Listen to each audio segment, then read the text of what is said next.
Hi! I thought I would show you a little flip through of my reading journal of 2025. It was done in this beautiful Archer and Olive notebook, which had these great inside papers. This one I decorated myself, and then I had my new releases calendar. I kept up with this one pretty well, I feel like, except for in the last quarter of the year. Which I hopefully will be doing better in 2026. But for each month, I always wrote down which books would be coming out that I'd be interested in, and then I marked them when I bought them. So yeah, I bought a lot of books this year. You will see that further in this journal as well. Then at the end of the year, I made my top 10 and my bottom 10 of the books that I read in the year. I read a total of 72 books in 2025. So these were my 10 favorites and these were my 10 least favorites. Of both of these lists, I did a video, which is really interesting to watch. So go over there after this one. Then there is my overview. My book log, so to say, with all the books that I read, the number in order that I read them. Each time I put like this little line when a new month started, so I could quickly see like I read those in January, those in February, and so forth. I wrote the author names, the title of the book, and then my star rating. And then I had some graphs. All these little, well, it's not squares, they are rectangles, are colored with this code, which is my star rating. And this first graph shows you how many books I read in each month. So for example, I read 7 books in total in January, and 3 of them are 4 stars or over, 2 of them were 3.5 stars, and 2 of them were less than 3.5 stars. I am not really going to use this so much for the star ratings, but I do like to see if there is like a trend in how many books I can read in certain months. So I'm doing this graph again in 2026 just to see like if March, for example, if that is always like a really good reading month for me, and why that might be, or why September only has like 4 books here. Is that the same in the upcoming year? And then I also had this tracker, which was a genres tracker, so how many books I read of different genres. I think that this might be interesting for other people. I don't really see myself using this data for anything, because I'm not particularly planning on reading like more poetry this year, or reading less fantasy this year, or something like that. So yeah, I'm leaving that one out. Then I moved into my first month, which was January. I started off the year with doing like a page for books that I bought, and a page I wanted to do about books that I read. And I already messed it up, or well, not messed it up, but sort of had to mess it up in January, because I bought way too many books, as you can see. So I continued the list over here, and then instead of making a read page, I changed this into a to be read page, and I wrote down all the titles of my possible books to read for that month, and then I just indicated the ones I actually read. So yeah, you'll see this kind of change in the next months too. And moving from there, I always made a page for each book that I read. On these pages, I give you the title. I wrote down some information about each book. So if it is part of a series, the name of the author, how many pages it was, from when till when I read it, and what genre it was. Then I always write down a quote from the book. I give a little summary. That's wrong. I give a little... It's not working anymore. Take it easy.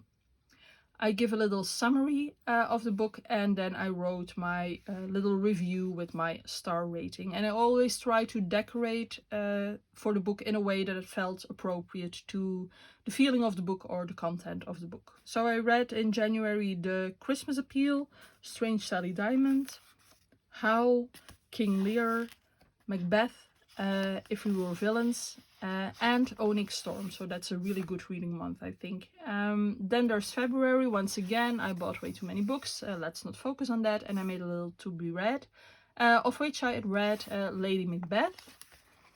Carrie Soto is Back, Project Hail Mary, Station 11, Rebecca. And then we move into March. Rebecca was my favorite of the year, by the way. Moving into March, once again, I did this book bought list. It's getting better, but it's not great. And my to be read list. In March, I read Romeo and Juliet, The Bell Jar,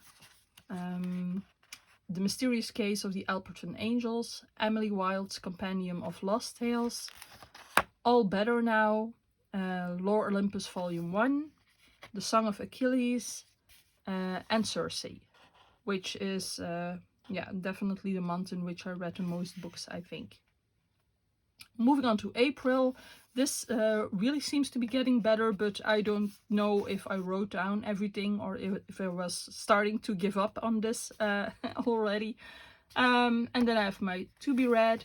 I read Sunrise on the Reaping, Sadako and the Thousand Paper Cranes, Galatea, Fable for the End of the World, The Moth Keeper, The Twyford Code, A Midsummer Night's Dream. And then moving into May, I read The Measure, The Giving Tree, The Vegetarian, A Man Called Ove, Howard's End, and Twisted Love, which was my least favorite read of the year. Going to June, we have Daisy Jones and the Six, High Fidelity, Beneath the Trees Where Nobody Sees, Foster, The Names, and Darling Girls. Then there's July. I already put them together here on one page, so I was trying to save some space, I think. And I read The Lies of Locke Lamora, Fantasticland, Atmosphere, My Friends, Don't Let Him In, Malibu Rising. Moving on to August, I read The Enchanted Greenhouse, The Silent Patient, The Tempest, The Bee Sting, and Worried With It. And then there's September. As you can see, I just don't think I wrote anything down here. I cannot imagine that I didn't buy anything in September, especially because work started in September again, which meant that I needed some shopping therapy, probably. Yeah.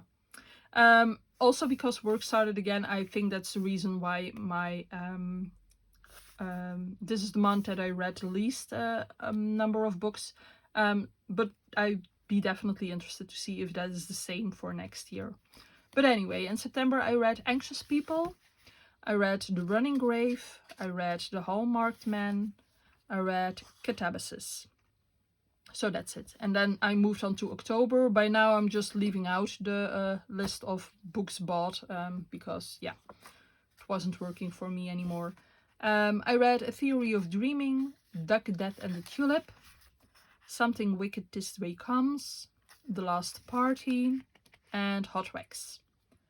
And then I moved on to November, which included The Last House on Needless Street, Thorn Hedge, V for Vendetta, So Late in the Day, Recursion, The Forester's Daughter, and Walk the Blue Fields.